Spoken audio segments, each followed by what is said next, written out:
Marcus had no idea the man driving the school bus had once landed planes in combat zones.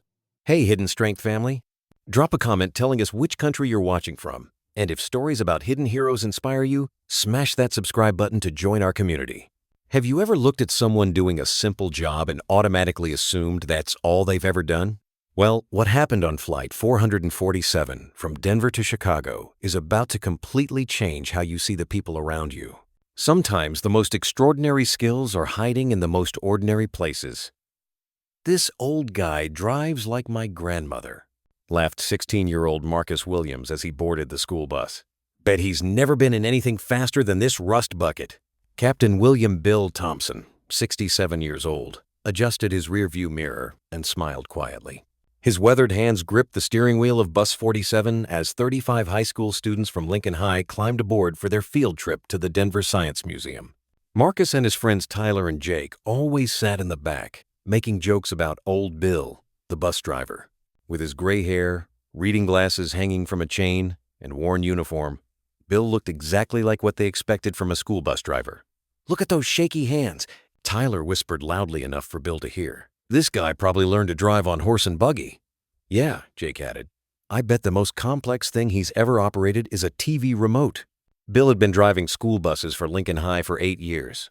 The students knew him as the quiet, patient driver who never raised his voice, even when they were being disruptive. He'd arrive early, inspect the bus thoroughly, and drive with the careful precision of someone who understood the precious cargo he carried. What none of them knew was that Captain William Thompson had spent 32 years as a commercial airline pilot, flying everything from regional jets to massive Boeing 747s across international routes.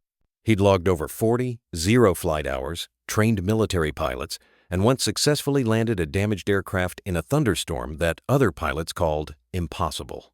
In Bill's modest ranch house on the outskirts of Denver, visitors would see the simple home of a retired working man. A comfortable chair, a small television, photos of grandchildren on the mantel. Nothing suggested the extraordinary career that had defined most of his adult life. But in the basement office, carefully preserved behind a locked door, was Bill's real story.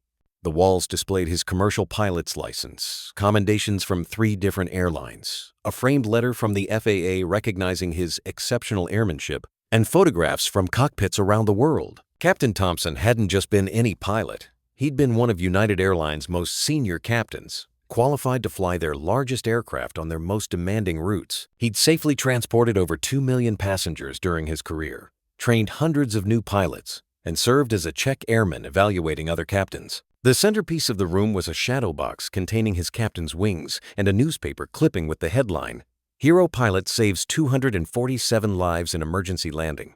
The article detailed how Captain Thompson had successfully landed Flight 892 after a catastrophic engine failure over the Pacific Ocean, earning him the airline industry's highest safety award. So why was this aviation legend now driving a school bus? The answer lay in a tragedy that had reshaped Bill's priorities completely. 8 years ago, his daughter Sarah had been killed by a drunk driver while walking to her car after work. She was 28, a kindergarten teacher, and Bill's only child. After Sarah's funeral, Bill made a decision that shocked everyone who knew him. He took early retirement from United Airlines, selling his captain seniority and walking away from a prestigious career that still had years left in it. "I spent 30 years flying strangers safely to their families," Bill had told his wife Margaret. "Now I want to make sure other people's children get home safely too." Margaret had passed away from cancer 2 years later, leaving Bill alone with his mission. He applied for a school bus driver position, not because he needed the money, his airline pension was generous, but because he wanted to honor Sarah's memory by protecting children. When Bill interviewed for the bus driving job, he'd simply said he was a retired transportation worker and didn't elaborate. Principal Roberts, impressed by his clean driving record and calm demeanor, hired him immediately. "Mr. Thompson seems very responsible," the principal had noted. "Exactly the kind of person we want driving our students." Every morning, Bill arrived at the bus depot at 5:30 a.m., an hour before his shift started. He'd meticulously inspect Bus 47, checking tire pressure, fluid levels, lights, and emergency equipment with the same attention to detail he'd once applied to pre-flight checks on million-dollar aircraft. Other drivers often joked about Bill's thoroughness. "Bill checks that bus like he's flying to Mars," they'd say. "It's just a school bus, not a spaceship." Bill would smile and continue his inspection. Old habits from aviation died hard, and he couldn't bring himself to be careless with safety, even in something as routine as a school bus. The students, especially the older ones like Marcus, treated Bill with the casual disrespect they showed most adults in service jobs. They assumed he was uneducated, probably hadn't traveled much, and was doing the only job he was qualified for. "Hey, bus driver Bill," Marcus would call out. "Ever been outside Colorado?" A few times, Bill would answer with a gentle smile, not mentioning the hundreds of flights that had taken him to 6 continents. "Bet you've never even been on an airplane," Tyler would add, causing his friends to laugh. Bill would simply adjust his mirror and say, "Flying's not for everyone." That Tuesday morning was crisp and clear as the students boarded Bus 47 for their science museum trip. Bill had checked the weather forecast always. A pilot's habitat noted that a storm system was moving through the region, but it wasn't expected to affect their ground travel. As they drove through downtown Denver toward the museum, Marcus was in his usual form, entertaining his friends with jokes about their driver. "I bet old Bill here thinks autopilot is some kind of fancy pen," Marcus said loudly. "Yeah," Jake laughed. "Probably thinks GPS stands for getting pretty stupid." Bill heard every word but remained focused on the road. He learned long ago that dignity came from how you conducted yourself, not from how others perceived you. They'd been driving for about 40 minutes when Bill's phone rang. As the designated emergency contact for school trips, he was allowed to take calls while driving. The caller ID showed Denver International Airport. "Thompson," Bill answered, using his old aviation habit of giving his last name first. "Captain Thompson, this is Denver Approach Control. We have an emergency situation and need your immediate assistance." Bill's blood pressure spiked instantly. "What's the situation?" "United Flight 447, Boeing 737, inbound from Seattle with 156 souls on board. They've lost hydraulics and their captain is incapacitated. The first officer is overwhelmed and requesting assistance from any available captain in the area." Bill pulled the bus over to the shoulder, his mind immediately shifting into the crisis management mode that had served him for 3 decades in the cockpit. "What's their current position and altitude?" Bill asked, his voice taking on the calm authority that had once commanded respect in airline cockpits worldwide. 15 miles southwest, descending through 80 feet. They've declared an emergency and are requesting immediate landing clearance." The students had noticed that the bus had stopped and Bill was having an intense phone conversation. Marcus and his friends started to complain. "What's the holdup, bus driver?" Marcus called out. "Can't handle talking and driving?" Bill ignored them, his full attention on the crisis unfolding in the sky above them. "Patch me through to the aircraft," Bill commanded, his voice carrying decades of authority that made the air traffic controller respond immediately. "United 447, this is Captain Thompson on ground frequency. I'm a retired United captain. What's your status?" The young first officer's voice came through, tight with stress. "Captain Thompson. Thank God. I'm First Officer Martinez. Captain Stevens collapsed 20 minutes ago. We've lost all hydraulic systems and the flight controls are barely responding. I've never dealt with anything like this." Bill's training took over completely. "First Officer Martinez, you're going to be fine. I'm going to talk you through this step by step. What's your current airspeed and altitude?" "We're at 200 feet, airspeed 180 knots, but it keeps fluctuating." By now, every student on the bus had fallen silent. They could hear both sides of the radio conversation, and even the most immature among them realized something serious was happening. "Okay, Martinez, first thing, reduce power slightly to idle thrust. You're going to have to fly this approach manually, but that's what you're trained for. What's your fuel state?" "About 40 minutes remaining, sir." Bill quickly calculated approach times and distances in his head. "Perfect. We have time to set this up properly. Now, I need you to configure for landing early. Drop your gear now, while you still have some hydraulic pressure." Marcus leaned forward in his seat, his earlier mockery forgotten. Is he talking to a real airplane?" "Shut up and listen," Tyler whispered, his eyes wide. For the next 20 minutes, Bill transformed from quiet school bus driver into the commanding airline captain he'd always been. His voice remained calm and authoritative as he guided the struggling aircraft through its approach. "Martinez, you're doing excellent work. Now, I need you to keep your approach speed at 140 knots, no slower. Without hydraulics, you'll need that extra speed for control authority. Yes, sir, maintaining scent current. Good. Now, when you cross the outer marker, I want you to start a gentle descent no more than 500 feet per minute. The key is to stay stable. Don't chase the glide path. Just maintain steady control inputs. The students listened in amazement, as their simple bus driver demonstrated a depth of technical knowledge they never could have imagined. He was speaking a language of aviation that was completely foreign to them, yet his confidence was absolute. "Captain Thompson," came the first officer's voice. "I can see the runway now, but the controls feel so heavy." "That's normal without hydraulics, son. Your controls are going to feel sluggish, but trust your training. Small inputs, steady pressure. You've got this." Bill glanced in his rearview mirror and saw 35 faces staring at him in complete silence. Marcus, who had been so dismissive an hour earlier, was hanging on every word.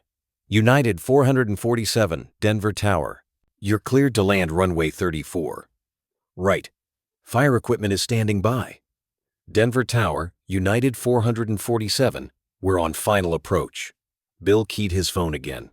"Martinez, remember when you touch down, don't try to brake immediately. Let the aircraft settle. Then apply steady, even pressure. The runway is long. You have plenty of room." "Copy that, Captain Thompson." "Sir, thank you for being here." "You're doing the flying, son. I'm just along for the ride." The bus was completely silent except for the radio chatter. Even the most disruptive students understood they were witnessing something extraordinary. "United 447, you're looking good on approach. Maintain current speed." "Roger. Tower." "Captain Thompson, we're about to touch down." Bill closed his eyes for a moment, every instinct wanting to be in that cockpit instead of sitting helplessly on the ground. But his voice remained steady. "Fly it all the way to the ground, Martinez. Trust your training." They could hear the engine spooling up slightly as the first officer made final adjustments. "United 447 is on the ground. We're down safe." The relief in the young pilot's voice was palpable, and spontaneous applause erupted from fire and rescue teams audible in the background. As Bill ended the call, he sat quietly for a moment, his hands still gripping the steering wheel. The adrenaline was slowly wearing off, and he realized 35 teenagers were staring at him in complete shock. Marcus was the first to speak, his voice barely above a whisper. "Mr. Thompson, are you really a pilot?" Bill turned around to face his passengers. For the first time in 8 years, he dropped the humble school bus driver persona. "I was, son. I flew for United Airlines for 32 years. Captain Thompson." But why are you driving a school bus?" Tyler asked, his previous disrespect replaced by genuine confusion. Bill's expression softened. "Because after my daughter died, I realized that getting kids safely to where they need to go is the most important job in the world." The bus fell silent again as the weight of his words sank in. Jake, who had made jokes about Bill never operating anything complex, raised his hand tentatively. "How many people were on that plane?" 150, 6 passengers and crew.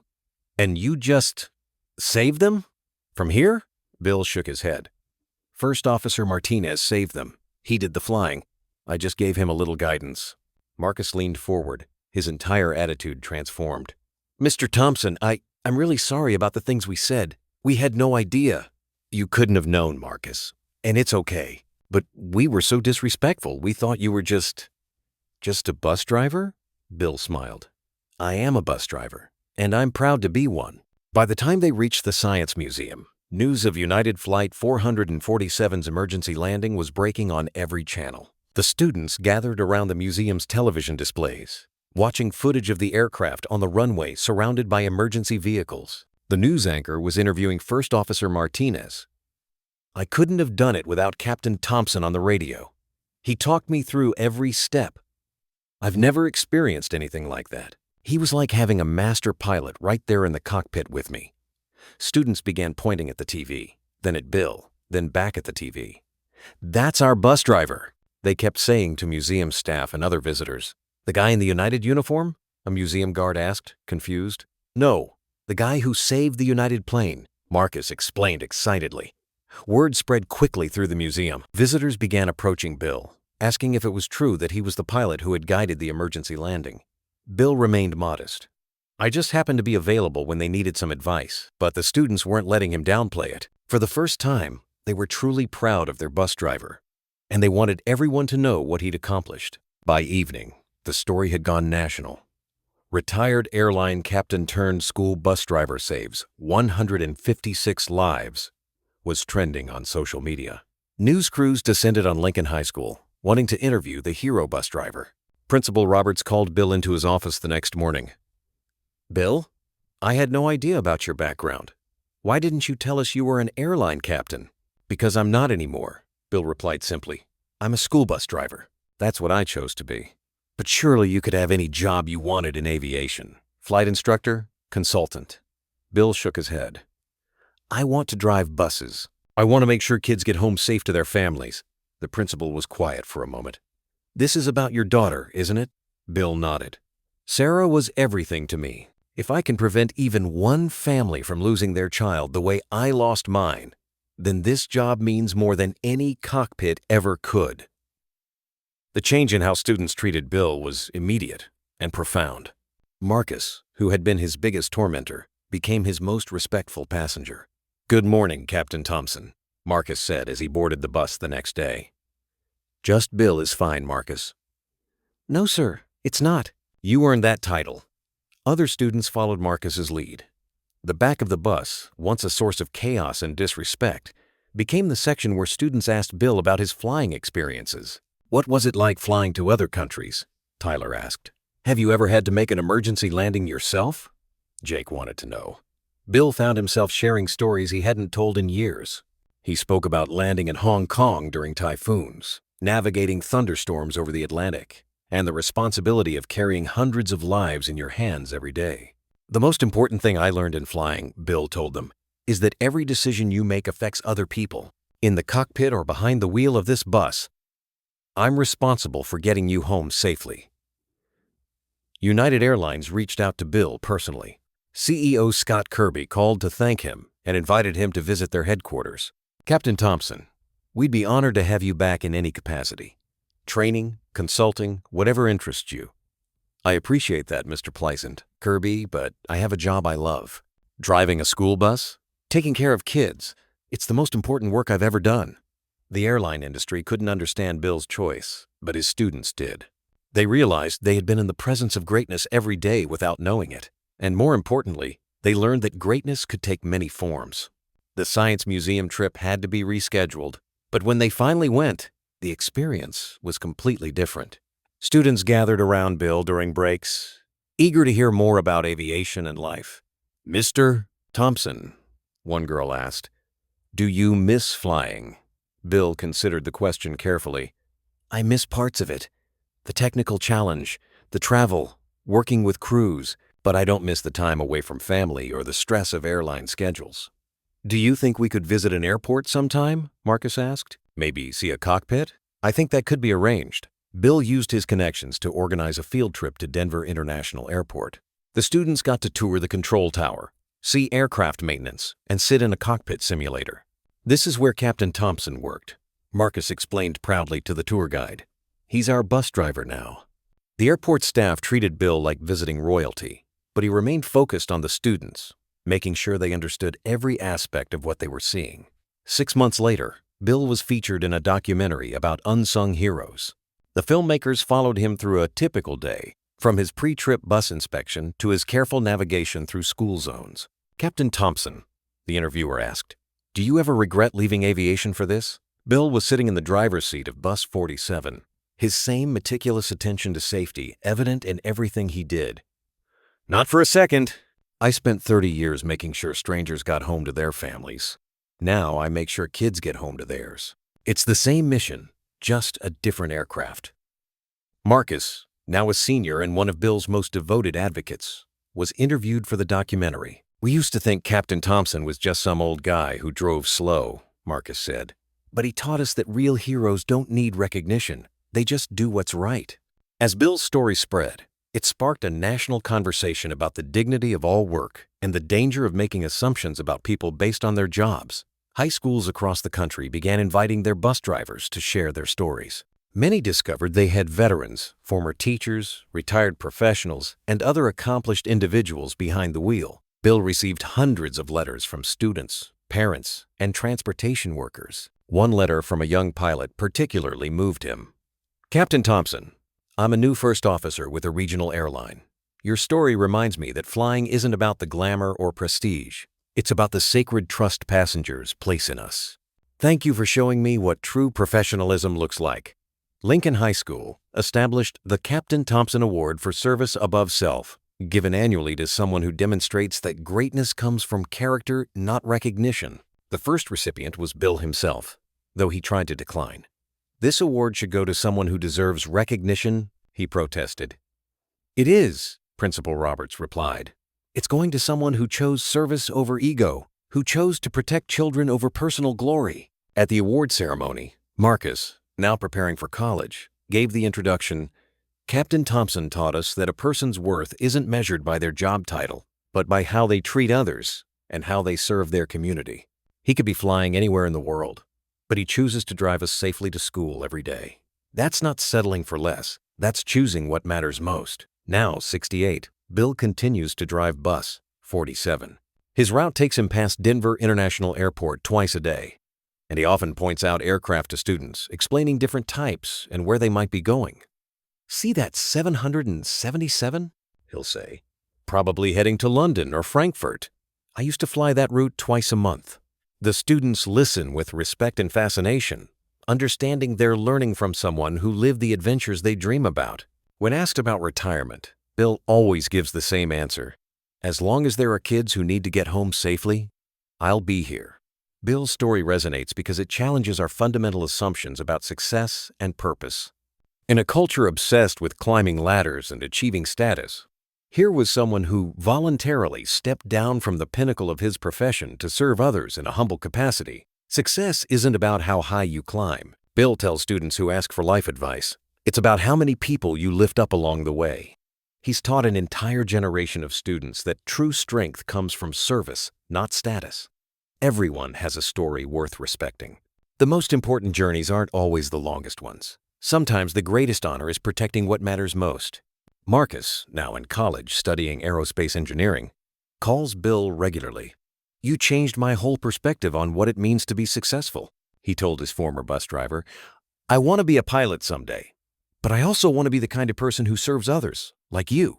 Every morning, Captain William Thompson puts on his school bus driver uniform, conducts his thorough safety inspection, and takes responsibility for the most precious cargo in the world, other people's children. The students who once mocked him now understand they were in the presence of someone extraordinary all along. He taught them that heroism isn't about grand gestures or public recognition. It's about showing up every day and doing what's right. When United Flight 447 needed a hero, Bill was exactly where he needed to be, serving others with the skills and character developed over a lifetime of putting safety first. And every afternoon, as he safely delivers another bus full of students to their families, Captain Thompson completes another successful mission. Not across oceans or continents, but across the neighborhoods where tomorrow's leaders are growing up, learning from his example that greatness is found not in what you've achieved, but in how you choose to serve. The old bus driver they laughed at turned out to be the hero they never knew they needed. And in saving 156 lives on Flight 447, he taught an entire generation that respect should never be based on assumptions, and that sometimes the most important work happens in the most ordinary places. Have you ever completely misjudged someone based on their job, only to discover their incredible hidden expertise? Captain Thompson's story reminds us that heroism comes in many forms, and that the most important work often happens quietly, without recognition. If this story inspired you to look beyond appearances and show respect to everyone you meet, share it with someone who needs this reminder. Drop a comment telling us where you're watching from today.